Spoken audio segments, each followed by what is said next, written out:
یہ ولاگ ان نوجوانوں کے لیے ہے جو کہتے ہیں کہ زراعت کا سکوپ کیا ہے، زراعت میں ڈگری کر کے وہ ملک کے لیے کیا کر سکتے ہیں۔ یہ ولاگ ہر اس ایگریرین کے لیے ہے جو اپنے ملک کے لیے کچھ کرنا چاہتا ہے۔ آج میں آپ کو ملوانے جا رہا ہوں ایک ایسے شخص سے جو نہ کوئی سیاستدان ہے نہ سوشل میڈیا سٹار، بلکہ ایک کسان کا بیٹا ہے جس نے چین میں کروڑوں لوگوں کو بھوکے مرنے سے بچایا۔ کیا یہ کوئی سپر ہیرو ہے؟ نہیں، یہ ایک زرعی گریجویٹ ہے جس نے گندم کی پیداوار کو چین میں زمین سے آسمان تک پہنچا دیا۔ نام ہے پروفیسر چاؤ یو۔ ان کی عمر، جی ہاں، 90 سال سے بھی زیادہ، مگر ان کے جذبے، ان کی تحقیق اور کھیتوں سے رشتہ آج بھی تازہ ہے۔ 1935 یہ وہ دور ہے جب چین میں کروڑوں لوگوں کو پیٹ بھر کھانا نصیب نہیں تھا۔ چین کے ایک چھوٹے سے گاؤں میں پیدا ہونے والا یہ بچہ، اس نے بھوک، غربت اور قحط کو بہت قریب سے دیکھا۔ اس لیے فیصلہ کیا اگر میں اپنے ملک کے لیے کچھ بہتر کر سکتا ہوں تو وہ فوڈ سیکیورٹی یعنی خوراک کی فراہمی ہے۔ انہوں نے تعلیم مکمل کی، بیجنگ سے ٹیچنگ کی آفر ہوئی، لیکن ایک طرف اپنا مستقبل تھا اور دوسری طرف قوم کے لیے کچھ کر گزرنے کا جذبہ۔ انہوں نے قوم کو ترجیح دی۔ 1961 میں یانگلنگ میں گمنام سے زرعی ادارے میں آ گئے۔ لیبارٹری نہیں، مشینیں نہیں، بجٹ نہیں، فیسلٹیز نہیں، لیکن حوصلہ تھا۔ وہیں سے شروع ہوئی وونونگ گندم سیریز کی تاریخ۔ جب ہم ان کے گھر پہنچے تو یوں لگا جیسے کسی گاؤں کے چودھری کے ڈیرے پر آ گئے ہوں۔ ایک وسیع، سرسبز اور کھلا ڈلا احاطہ، لیکن یہاں گھوڑے نہیں بندھے تھے، نوکر چاکروں کی لائن بھی نہیں تھی، بلکہ طلباء اور زرعی ریسرچرز ان کے تجربات سے فائدہ اٹھا رہے تھے۔ ایسا لگ رہا تھا کہ یہاں علم، تحقیق اور روایت سب ایک ساتھ سانس لیتے ہیں۔ اتنے عظیم انسان کو کیا تحفہ دیا جائے؟ یہ واجد صاحب ہیں۔ انہوں نے پھولوں کا گلدستہ پیش کیا۔ فیمیل کولیگز نے بھی اسی گلدستہ پر رسم تحفہ ادا کی۔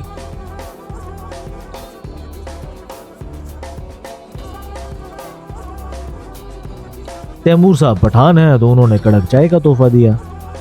میں نے اپنے دھرتی، اپنے کلچر، اپنی پہچان سے ایک نایاب تحفہ نکالا جس میں آسمان کی وسعت ہے، جس کا رنگ تصوف کی گہرائی کا استعارہ ہے۔ میں نے پروفیسر چاؤ یو کو روایتی نیلی اجرک پیش کی۔ انہیں بتایا کہ یہ آسمان کی علامت ہے، جیسے آسمان ہر کسی کے لیے کھلا ہے، یہ چادر بھی محبت، امن اور ہم آہنگی کی علامت ہے۔ یہ اس خطے کے کسانوں کی طرف سے ہے جو یہ امید لگائے بیٹھے ہیں کہ ان کی نوجوان نسل میں سے بھی ایسے زرعی سائنسدان آئیں گے جو ان کے دکھ دور کر دیں گے۔ یہ چادر پہنے ہوئے مجھے پروفیسر چاؤ یو بھی چولستان کے بزرگ لگ رہے تھے۔ پروفیسر چاؤ یو نے 9 سے زائد گندم کی ورائٹیز تیار کی جنہیں چین کے 5.5 ملین ہیکٹیئرز پر کاشت کیا گیا۔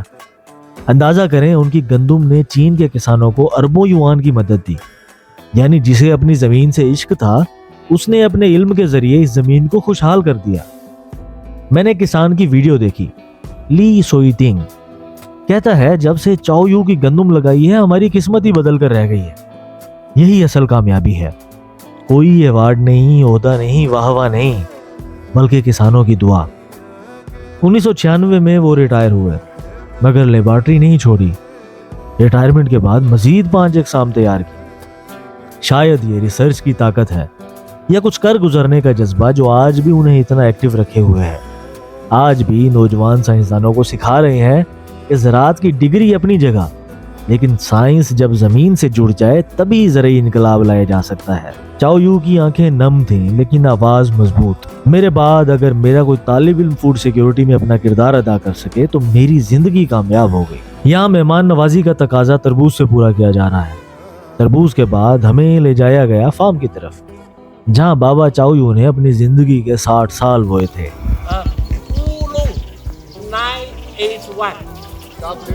وونونگ 99، وونونگ 148، وونونگ 132 یہ کوئی خفیہ کوڈ نہیں ہے، یہ وہ ورائٹیز ہیں جو چاؤ یو نے کسانوں کے لیے بنائی تاکہ سردی ہو، قحط ہو یا زمین بنجر ہو، گندم کبھی بھی کم نہ ہو۔ واپس آئے تو ہمیں ان کا دفتر دکھایا گیا جہاں دیواروں پر ان کے ایوارڈز اور یادگاری تصاویر موجود تھی۔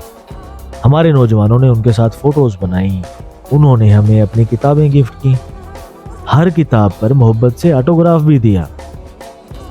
کتابیں تھامنے والے ہاتھ کانپ رہے تھے، لیکن علم بانٹنے والا ہاتھ 90 سال کی عمر میں بھی مضبوط تھا۔ میں نے موقع غنیمت جانا اور اس وقت ان سے زندگی کا سب سے بڑا سوال پوچھ لیا، پروفیسر صاحب آپ کی زندگی کا فلسفہ کیا ہے؟ پاکستان کے نوجوان زرعی ماہرین کے لیے آپ کی کیا نصیحت ہے؟ کم کیا کرے نہیں شادی نہ کرنا چاہیے، کہنے خاموش رہنا سیکھو۔ پروفیسر صاحب نے کچھ سوچا۔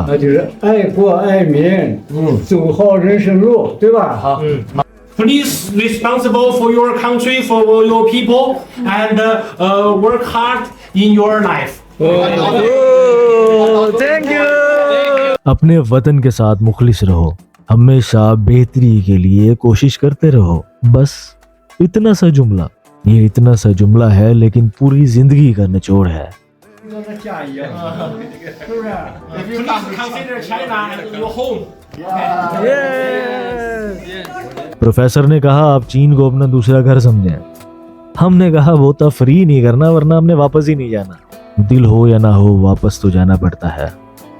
واپسی کا وقت آیا، وہ ہمیں خود دروازے تک چھوڑنے آئے، محبت سے ہاتھ جوڑ کر۔ بابا جی نے گندم کی پیداوار بڑھائی، اب گندم کی طرح عاجزی سے ہمیں رخصت کر رہے تھے۔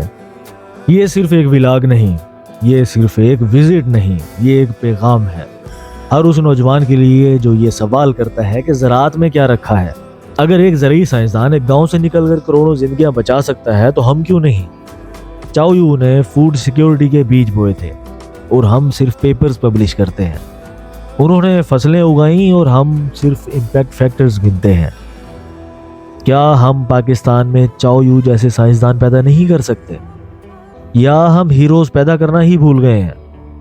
چین نے اپنے زرعی سائنسدان کو ہیرو بنا دیا۔ یہ ان کے ایوارڈز کی ایک طویل فہرست ہے۔ ہم نے کیا کیا؟